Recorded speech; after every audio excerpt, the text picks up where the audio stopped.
हाय, hello, नमस्कार. तर आज काय झालं बिग बॉसमध्ये, आज बिग बॉसमध्ये रितेशनी सगळ्यांना चांगलं बोलले. रेवाला बोलला की तू हिच्याबद्दल तन्वीबद्दल का नाही बोलली, तन्वी फ्रेंडशिप असेल म्हणून तू तिच्याबद्दल जास्त बोलली नाहीस. पण तन्वीनी बरोबर पॉईंट काढले. नंतर तेच राकेशला बोलले, राकेश तू दीपालीबद्दल काही व्यवस्थित बोलला नाही, पण दीपालीनी छान केलं.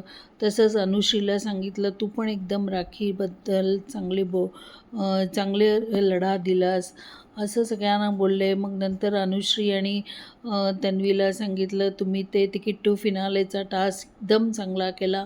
अनुश्रीला सांगितलं, तू खरी जास्त फास्ट होती तन्वीपेक्षा, पण तन्वीनी सगळी उत्तरं बरोबर दिली. तर असं सांगितलं. आणि आज शेवटी राखी इविक्टेड झाली. आणि राखी इविक्टेड झाली म्हणजे राखीमुळेच सगळं घरात जरा रौनक आलेली.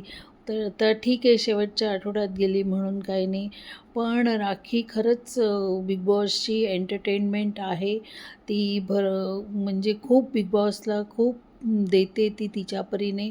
सगळ्यांना जागवते, सगळ्यांना म्हणते ॲक्टिव्ह व्हा, ॲक्टिव्ह व्हा, काय झोपलायत, काय बसलायत, ॲक्टिव्ह व्हा, काहीतरी करा, काहीतरी करा, असं ती काय सांगत असते. पण ती कधी कधी उगीच उकरून भांडणं काढली आणि खूप वाईट पण बोलली त्याच्यात. त्यामुळे तिचं जरा महाराष्ट्राने तिला हे केलं असेल. ती हिच्याबद्दल दीपालीबद्दल काय काय बोलली तिच्या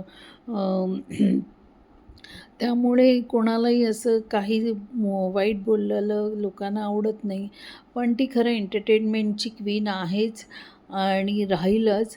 आणि ती बिग बॉसला खूप मानते. आणि कधी पण ती हिंदी असो मराठी असो, बिग बॉसमध्ये ती जातच असते, येतच असते.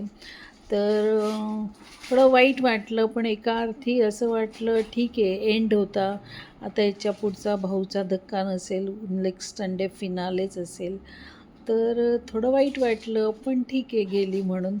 पण राखी खरंच एक बिग बॉसचं जिवंत उदाहरण आहे, मला असं वाटतं. म्हणजे ती खरंच बिग बॉससाठी तळमळीने सगळं करते.